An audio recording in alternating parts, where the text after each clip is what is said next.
use these exercises to really play around with the character voices, play around with how you can create believable scenarios. Let's get it. That's right. CJ writes. Hello and welcome back to another video. This is CJ Writes, aka CJ Lloyd Webley. Oh, I just had something tickle in my nose there, that was weird.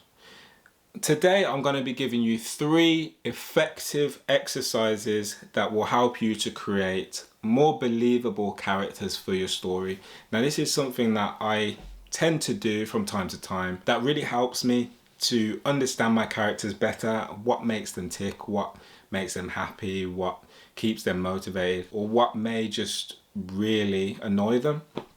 So I'm going to do this as well. So I've got my blank scrap piece of paper. I always have plenty of scrap piece of paper around the house. It's always good to have that because you never know when you're going to get an idea. You could just be walking around the house. So first thing I'm going to do is I'm going to think of a character name off the top of my head. So I'm going to say Callum. Okay, so we've got Callum is the first character, and the second character is Jenny. Okay, so we've got Callum and Jenny.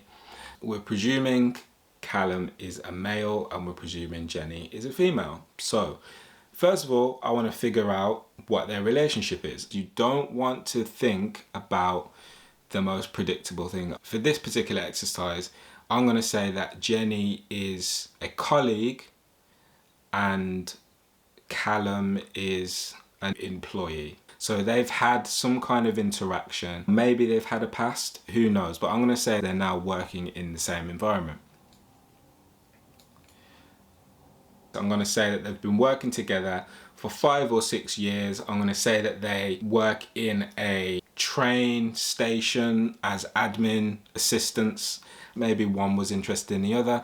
I don't know. Maybe one felt like the other was leading on. But that can all go into this exercise that we're about to do now. So I'm going to say that Callum and Jenny have been working in this train station for about 5 years and something has happened between them. We don't know exactly what that is yet because it's all about discovery. But now they are going to write this letter, this imaginary letter to each other about what happened. As I said, I think there could have been romantic interest between them. So I'm going to say that Callum, so I'm going to write this down because it's always good to write this down because otherwise you're going to forget. So I'm going to say Callum invited Jenny out to get some waffles. Jenny wanted to go for these waffles. She was excited to go, potentially. And then what happens? If somebody wants something, we can't give them what they want. So we have to do the opposite. So Callum invited Jenny for waffles. Let's say it was after work. Jenny's really excited to go. She's potentially gone shopping with another colleague for shoes or, you know, a new top, a new blouse or whatever it is. Then, oh, what happens?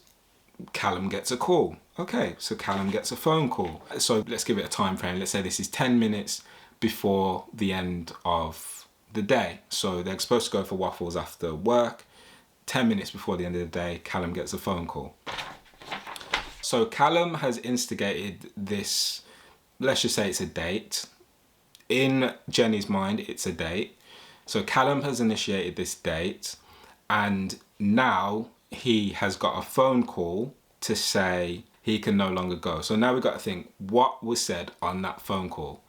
So we want to think about something really interesting, something unexpected. So I'm going to say that Callum is already in a relationship with someone. I'm going to say that this is Callum's fiance and he's never told anyone at work about his personal life. Even though he's pretty close to Jenny, he keeps it strictly kind of banterous. He doesn't ever let her into his personal life. So he gets his phone call, it's his fiance. He now can no longer go to get these waffles. So I'm going to write down fiance calls, Callum can't go anymore. So what's the problem with Callum not being able to go anymore? They were just going to go for waffles. They could go for waffles another time, I guess. But the problem now is that Callum has a choice. He can either tell Jenny why he's not going to get the waffles. But as we mentioned previously, he doesn't like to let people at work know about his personal life, or he can make up a lie. But if he makes up a lie, it has to be a pretty good lie. What could happen is he could get wrapped up in this lie, and later on in the story, it's revealed that he lied and Jenny finds out, and it affects their relationship. So I've just basically created that off the top of my head. I've written down a few notes. I don't know if you can see that with the lights. You probably can't. But I've written a few notes about that essential narrative. Callum invites Jenny to go for waffles. Jenny gets excited. She thinks this is a date. She goes and buys a blouse or spends a bit of money making herself look nice. She comes back 10 minutes before the end of the work day. Callum gets a phone call. It's his fiance. He's never told anyone at work about his fiance. His fiance needs him, whatever it is, but it's more important than going for waffles with Jenny in his mind. Or maybe it's not. But at this stage, that's how we feel. So he then tells Jenny he can't go for waffles. Lots of stuff happens. Later on in the story, it's revealed that Callum has a fiance, and now we're going to write a short speech about how these two characters feel about this situation. Jenny's going to write how she feels about this situation. Maybe she felt led on by Callum.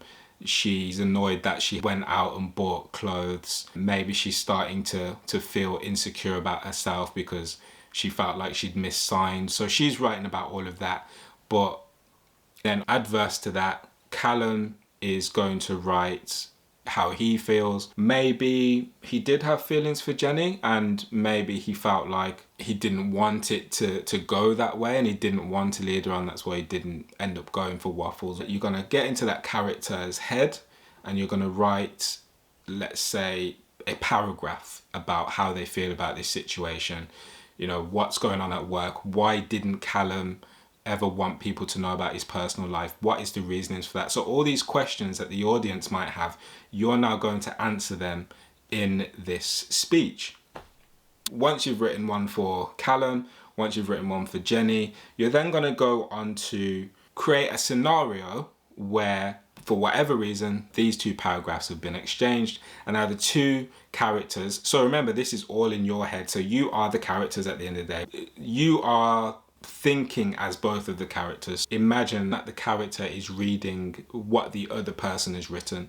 So Jenny is going to read what Callum has written, and Callum is going to read what Jenny has written. Then you're going to write a response based on that character about what they're reading, how they feel. If Jenny's written all about how she felt like Callum led her on, Callum now has to write a response to that. Then the characters are going to confront each other about it, going toe to toe. One of them's obviously going to be more of the protagonist and one's going to be the antagonist. And then you're going to see what happens. So if the protagonist is Callum, maybe he wants to be with Jenny but needs to accept that they will just remain friends because he has lied to her.